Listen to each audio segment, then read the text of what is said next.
Hello everyone, welcome to the course Disability Studies in India, Historical, Social and Cultural Perspectives. In the module that is titled as Historicizing Disability, we are talking about how to contextualize the very meaning and understanding of disability. In the previous two lectures, what we were talking about is how disability was understood in the West. What is the genesis of it? What are the problems associated with disability? And what are the important theoretical concepts that influence disability? We also looked at what is the understanding of disability in the Bible and other important texts of the West. We also looked at the certain cultural context of the West which influenced people with disability, and also we noticed that's one important aspect is how disability proceeded from Greek period to the neoclassical to the modern, obviously industrialization and all, how it influenced the very concept of disability. More than that, as I have already discussed, that I'm not talking about disability in particular, but I'm more talking about the very body, the very understanding of body marked with differences. I'm talking about how certain body is valued, what are the important factors that connote people or body as devalued or dehuman. So we were also trying to see that how stigma is associated with certain forms of disability. We were also trying to see that how people with disabilities are marginalized and discriminated. What were their current status? What were their previous status? And how are they living? What is the transition of understanding treatment or discrimination with disability? How people were marginalized and were they marginalized? What was the treatment? So all these things we are looking at. So one thing that we are trying to focus in this lecture is disability was not the same as it was before. As the social, cultural, political, economic context are changing, that are also influencing the very understanding of disability. Second important point that I wanted to make you understand is when we are thinking about disability studies, we also need to think what are the important context and context that affect the meaning of disability, how meaning associated with disabilities are generated. So in the two lectures I was trying to look at, I was trying to examine, I was trying to tell you that what is the meaning of disability in the West. How do we understand the meaning of disability in the West? But I had already alarmed you. I had already told you that it is not the same everywhere. It's not universally accepted. It's not that the meaning associated with disability can be universalized. No, that's not true, right? Because one thing that we must have noticed, that as the time is evolving, right, as it is proceeding, you see that meaning with disabilities are also changing. Bodies are getting different meaning, different treatment, different understanding. But as we proceed further in a different context, in different area, in different culture, we see that we have a different meaning associated with disability. So that is why this module is all about historicizing disability, right? And one may ask, why do we need to historicize disability, right? We can, if we do not historicize disability, the problem is, or what we may face is that we will have a very shallow understanding of disability. We will not know the actual thinking that was programmed in relation to people with disability. That is why when I was talking about disability, I picked up a chart that was prepared by Professor Silpa Anand, that how she has talked about in different area, in different time, in different context, the meaning is not the same. Having said this, as you have noticed by now, that this lecture is now being very particular about disability history in India. Obviously, it's really difficult for me to give you the entire history of disability in India. It's not possible. Even if I give you, let's say, 30 to 40 lectures, I give you some sense. But India itself is a very vast country. Culturally very different, economically, politically, linguistically, a country where we have more than 100 languages spoken. Direct, forget about more than 1,000 maybe, right? Each culture differ. Each culture, right? Let's say, for example, there is a state which is Bihar, borders with UP, and I am from UP. I do not celebrate Chhath, but the people from Bihar celebrate the Chhath festival. So I am talking to you today. I'm like, this lecture is programmed a day when the Chhath is just over a day before. But you see, the way we understand the nature, the way we think about culture is very different the moment we move one place to another. Now, if a border, if a state's border has a different cultural meaning of a festival, of a nature, of a women, of a cuisine. So think about those states which do not even border with other states. What I mean to say is that culturally we are very diverse, very rich. And if we are going to borrow one model and apply in India, right? Let's say, for example, we borrowed a model from the West and we apply in India. Don't you think we are doing injustice with our research thinking of disability? We are not becoming more intellectual rigorous when we are thinking about disability. That is why when I am starting this lecture, before I start this lecture, I wanted to give you this roadmap so that you can understand that it is really difficult to trace the disability history in India.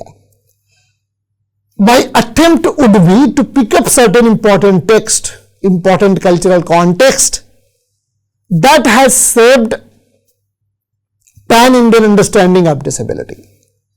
So one understanding of disability which people have inculcated is actually borrowed from the West, right? So the way people think about disability in the West, we have started thinking in the same pattern, in the same fashion about disability in India.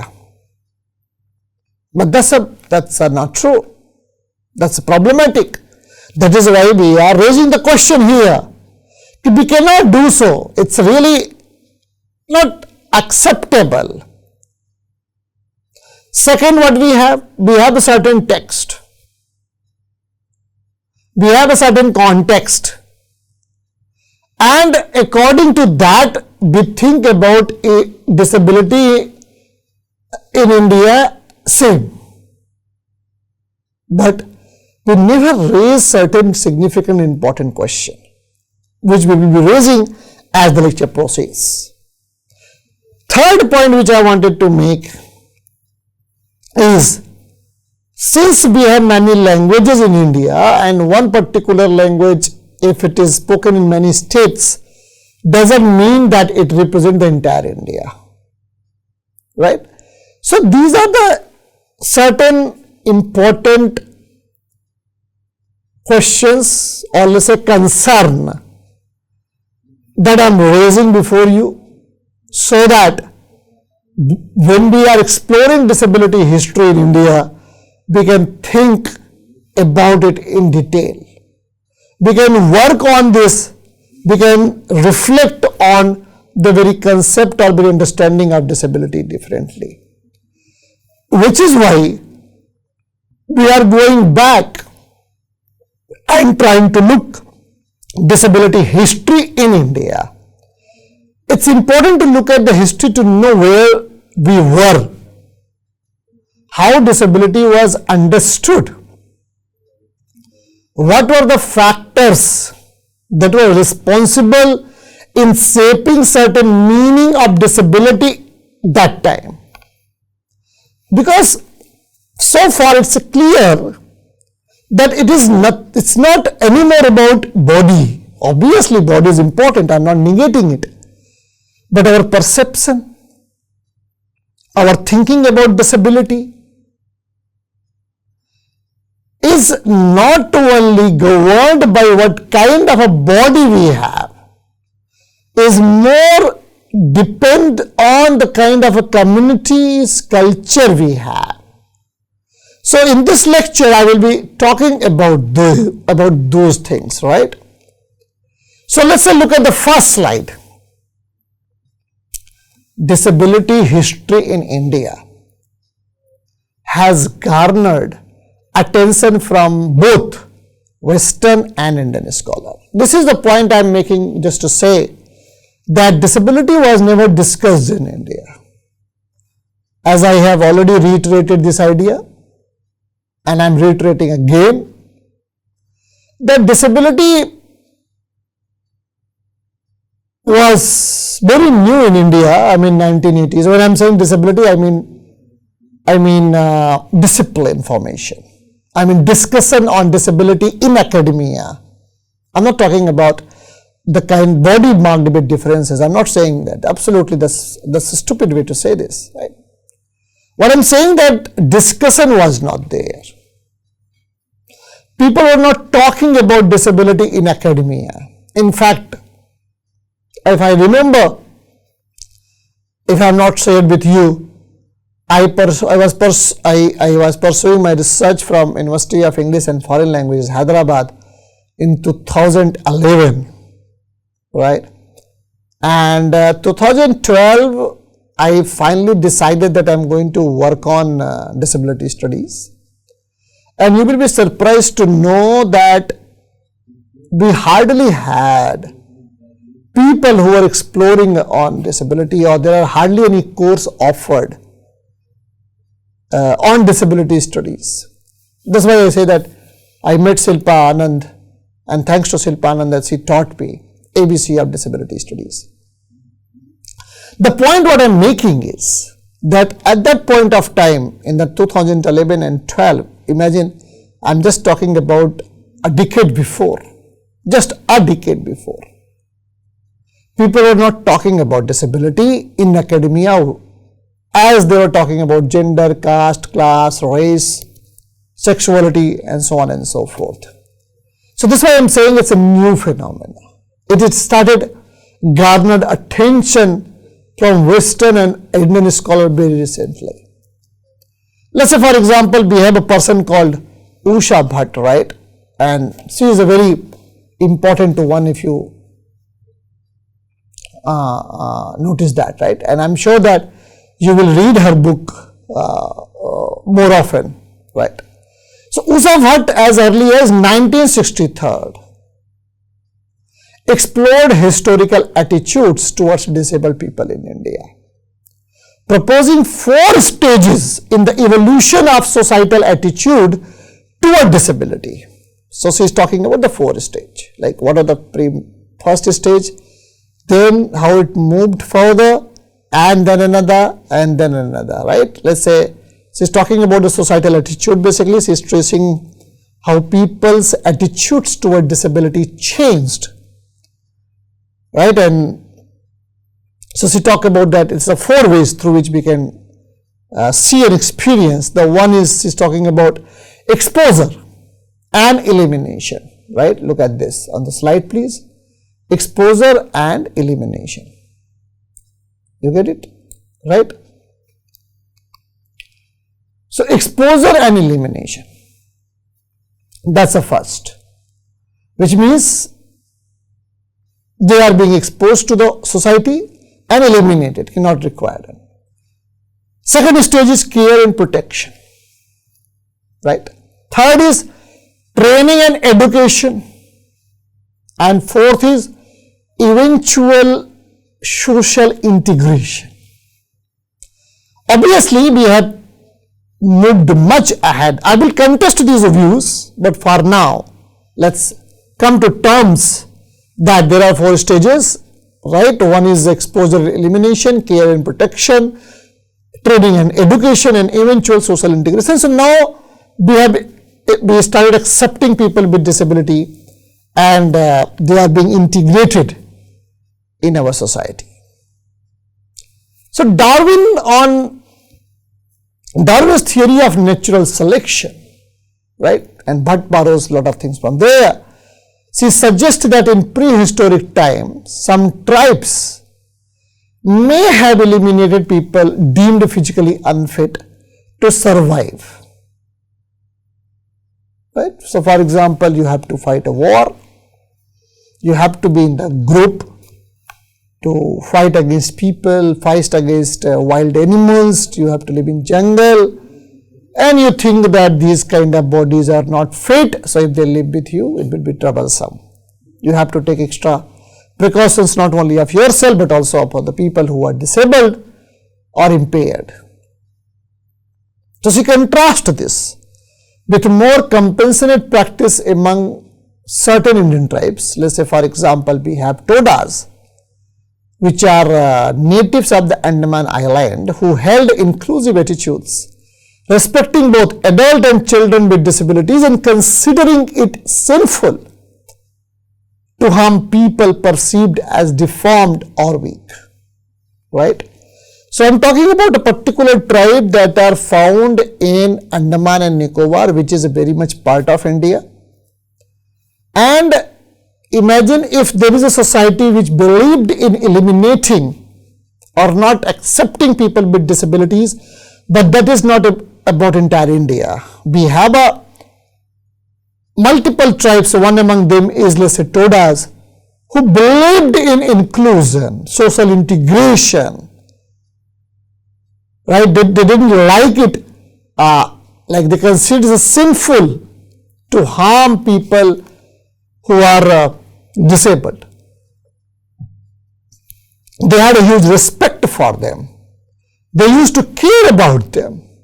For them, they are important tribes, people with disabilities.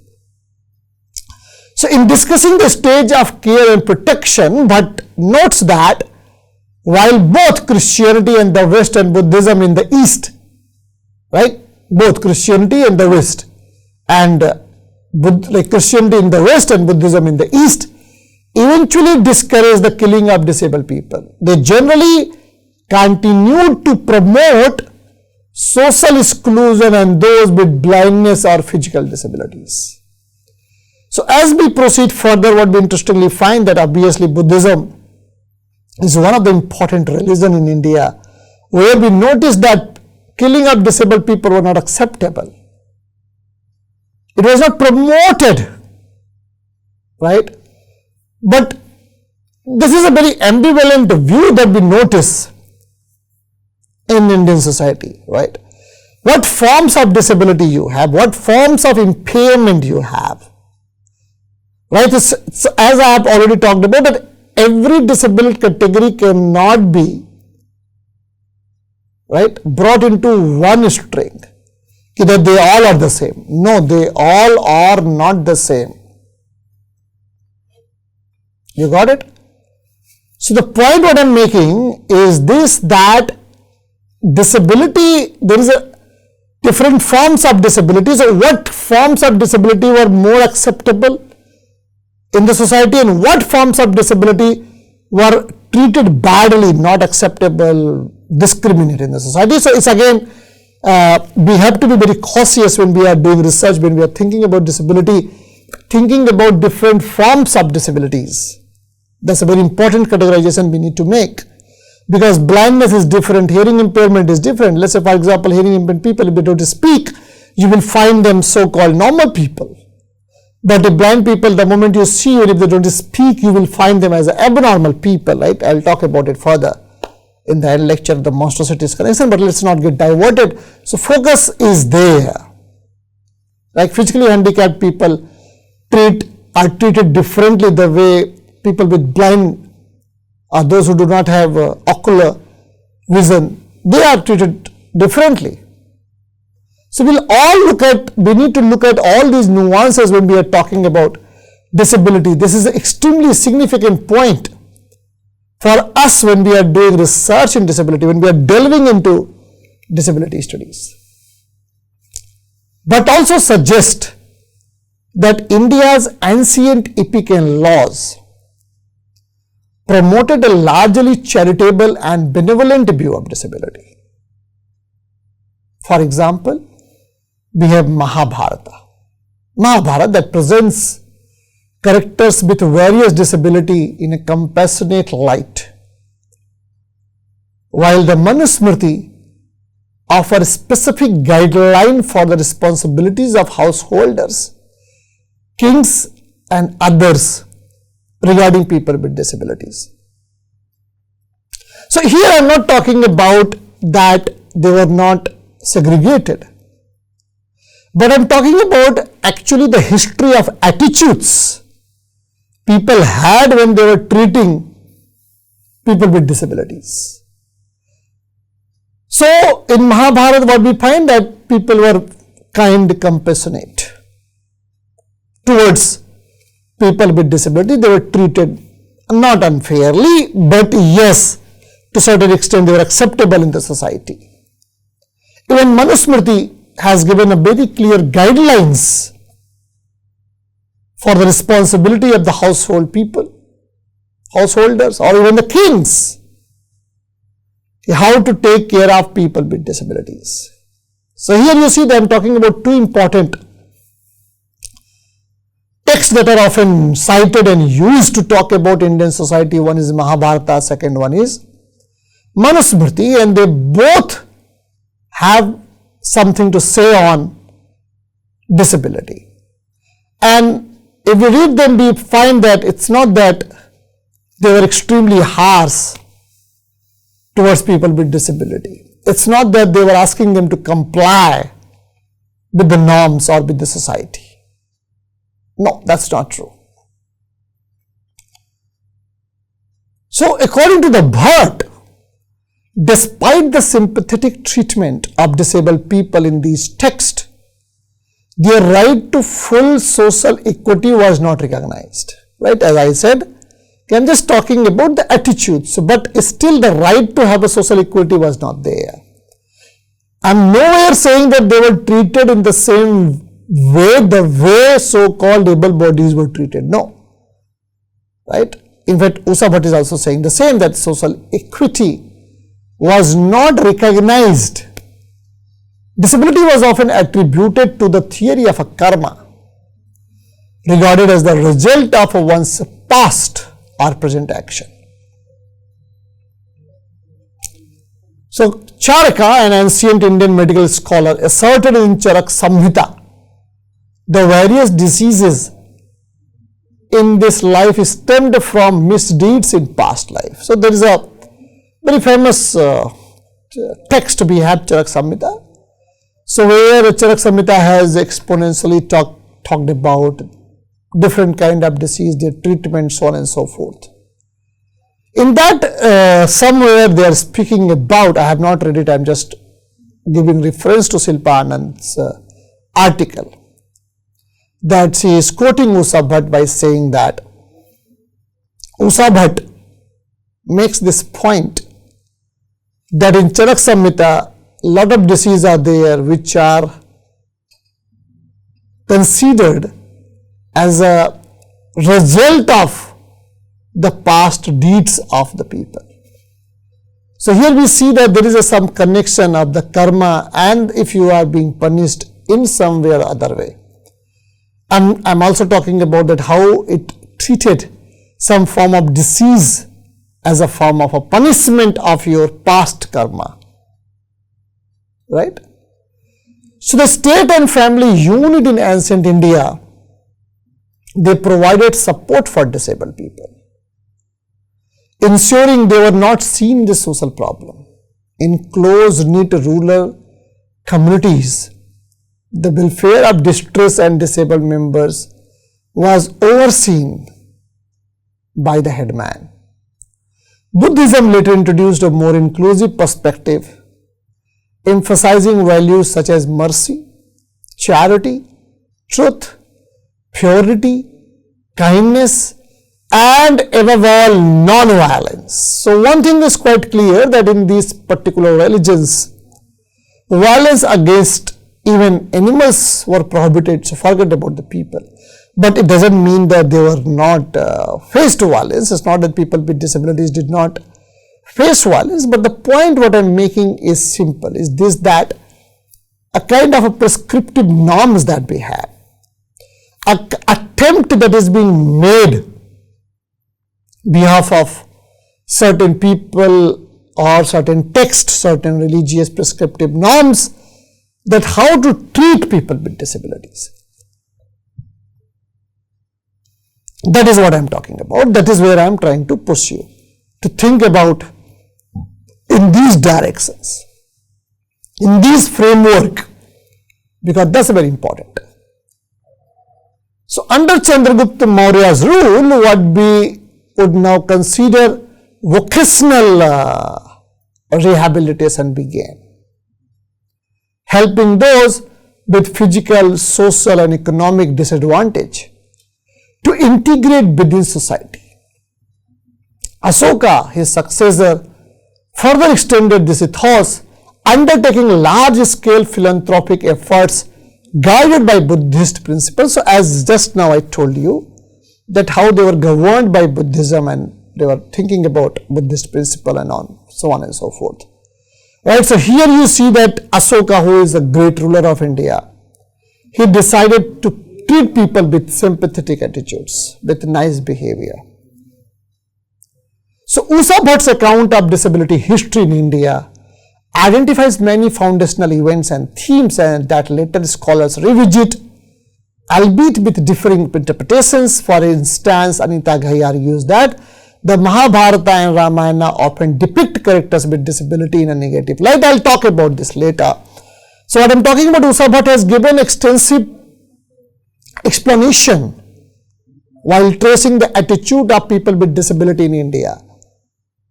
To certain extent, he is talking about how certain text is talking about people with disability, how people received people with disabilities. So people have referred to Usha Bhatt's book as a seminal text, but obviously the interpretations are not the same. For example, we have a famous disability scholar of India, Anita Ghai, who says that no, that's not true. In Mahabharata and Ramayana, people with disabilities were portrayed in a very negative light. So Ghai highlights the blind king Dhritarashtra in the Mahabharata, who is denied the throne, and other characters such as Sakuni, who has an orthopedic disability, and Manthara, a deaf woman in the Ramayana, who are portrayed with malicious intent. Scholars like Narasimha and Mukherjee, Miles and Dalal, they refer to similar historical moments showing a mix of discriminatory and inclusive attitudes toward disabled people in India's past. So here you see it also depends on the interpretations, because Mahabharata doesn't have one version. It has many versions. It depends which one you pick it up. It is written in many language.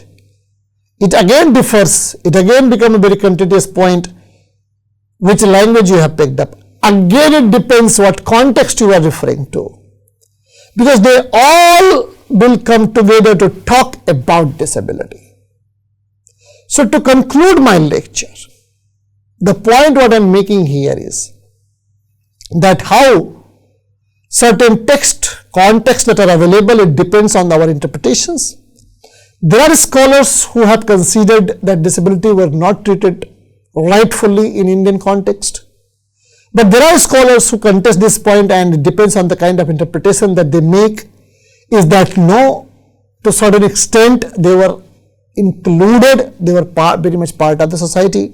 So at least they are trying to challenge the Western epistemic notion of framing disability in one understanding that is being contested by other people. However, right or wrong, however different interpretations they have, that's not my point, but the point what I'm making is that how different they were, how they are trying to contest the Western universalized framework and challenging them with their own reading and textual interpretations. So with this, I would like to end the lecture here and ask you to read more in detail about these texts and the book articles written by Usha Bhatt and Anita Ghai. Thank you so much for your patience and listening to me.